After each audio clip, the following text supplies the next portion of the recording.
गं गणपतये नमः।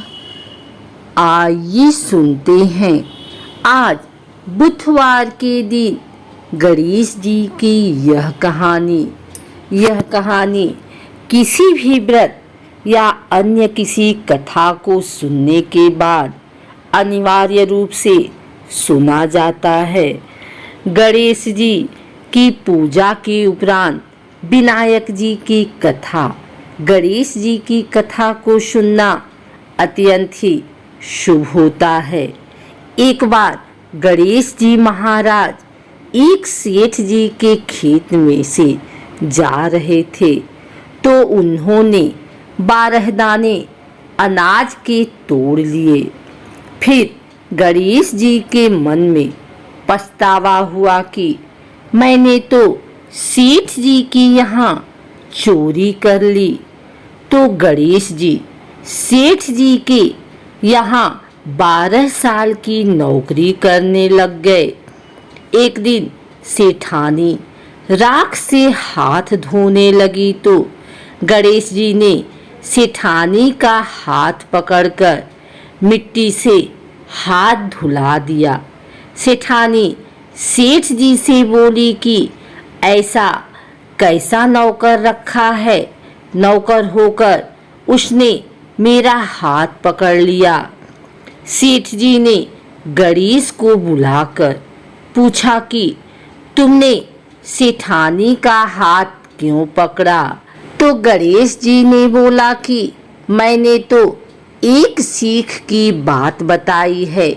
राख से हाथ धोने से घर की लक्ष्मी नाराज होकर घर से चली जाती है और मिट्टी से हाथ धोने से आती है। सेठ जी ने सोचा कि गणेश है तो सच्चा। थोड़े दिनों बाद कुंभ का मेला आया। सेठ जी ने कहा गणेश सेठानी को कुंभ के मेले में स्नान करा के ले आओ। सेठानी किनारे पर बैठकर नहा रही थी तो गणेश जी उनका हाथ पकड़कर आगे डुबकी लगवा लाए। घर आकर सेठानी ने सेठ से कहा कि गणेश ने तो मेरी इज्जत ही नहीं रखी और इतने सारे आदमियों के बीच में मुझे घसीटकर आगे पानी में ले गए। तब सेठ जी ने गणेश जी को पूछा कि ऐसा क्यों किया? तो गणेश जी ने कहा कि सेठानी किनारे बैठकर गंदे पानी से नहा रही थी तो मैं आगे अच्छे पानी में डुबकी लगवा कर ले आया। इससे अगले जन्म में बहुत बड़े राजा और राजपाट मिलेगा। सेठ जी ने सोचा कि गणेश है तो सच्चा। एक दिन घर में पूजा पाठ हो रही थी, हवन हो रहा था। सेठ जी ने गणेश को कहा कि जाओ सेठानी को बुलाकर ले आओ। गणेश सेठानी को बुलाने गए तो सेठानी काली चुनरी ओढ़कर चलने लगी तो गणेश जी ने काली चुनरी फाड़ दी और कहा कि लाल चुनरी ओढ़ के चलो। सेठानी नाराज होकर सो गई। सेठ जी ने आकर पूछा क्या बात है? सेठानी ने बोला कि गणेश ने मेरी चुनरी फाड़ दी। सेठ जी ने गणेश को बुलाकर बहुत डांटा और कहा तुम बहुत बदमाशी करते हो। तो गणेश जी ने कहा पूजा पाठ में काला वस्त्र नहीं पहनते हैं, इसलिए मैंने लाल वस्त्र के लिए कहा। काला वस्त्र पहनने से कोई भी शुभ काम सफल नहीं होता है। फिर सेठ जी ने सोचा कि गणेश है तो समझदार। एक दिन सेठ जी पूजा करने लगे तो पंडित जी ने बोला कि ओ, गणेश जी की मूर्ति लाना भूल गए, अब क्या करें। तो गणेश जी ने बोला कि मेरे को ही मूर्ति बनाकर विराजमान कर लो, आपके सारे काम सफल हो जाएंगे। यह बात सुनकर सेठ जी को बहुत गुस्सा आया और वो बोले कि तुम तो अब तक सेठानी से ही मजाक करते थे, मेरे से भी करने लग गए। तो गणेश जी ने कहा, मैं मजाक नहीं कर रहा हूँ, मैं सच बात कह रहा हूँ। इतने में ही गणेश ने गणेश जी का रूप धारण कर लिया और सेठ और सेठानी ने ही गणेश जी की पूजा की। पूजा खत्म होते ही गणेश जी अंतर ध्यान हो गए। सेठ सेठानी को बहुत धोखा हुआ और उन्होंने कहा कि हमारे पास तो गणेश जी रहते थे और हमने उनसे इतना काम कराया।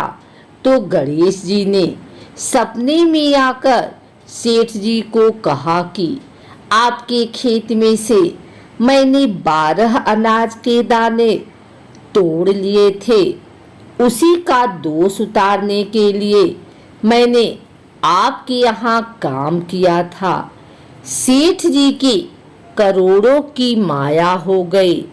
हे गणेश जी महाराज, जैसा सेठ जी को दिया वैसा सबको देना, कहते को सुनते को और सारे परिवार को दे देना। आइए सुनते हैं बुधवार पूजन विधि। बुधवार का दिन व्रत रखने के लिए उत्तम माना गया है। इस दिन बुध देव के साथ भगवान गणेश की पूजा की जाती है। मान्यताओं के अनुसार बुधवार के दिन व्रत रखने से जीवन मंगलमय हो जाता है। ऐसा कहा जाता है कि इस दिन व्रत रखने से बुद्धि में वृद्धि होती है। पौराणिक मान्यताओं के मुताबिक बुधवार के व्रत की शुरुआत विशाखा नक्षत्र युक्त बुधवार से होनी चाहिए। ऐसा कहा जाता है कि जो इंसान विधि पूर्वक बुधवार का व्रत रखता है उसकी हर एक मनोकामना पूरी होती है। बुधवार का व्रत रखने से जीवन में सुख शांति बनी रहती है तथा व्यक्ति समृद्धशाली बनता है। यह व्रत रखने से किसी भी व्यक्ति को कभी धन धान्य की कमी नहीं होती है। बुधवार का व्रत रखने से विभिन्न क्षेत्रों में सफलता मिलती है। अगर आप भी बुधवार का व्रत रख रहे हैं तो आइए जानते हैं बुधवार की पूजन विधि। बुधवार के दिन सुबह जल्दी उठकर अपने घर की साफ सफाई कर लें। स्नान आदि करने के बाद पवित्र जल का छिड़काव अपने घर में करें। भगवान बुद्ध या शंकर जी की मूर्ति कांस्य पात्र पर स्थापित करने के बाद उन्हें बेलपत्र, अक्षत, धूप अर्पित करें और घी का दिया जलाकर पूजा करें। बुधवार की व्रत कथा का पाठ करने के बाद आरती करें। फिर गुड़, चावल और दही का प्रसाद बांटें और खुद ही ग्रहण करें।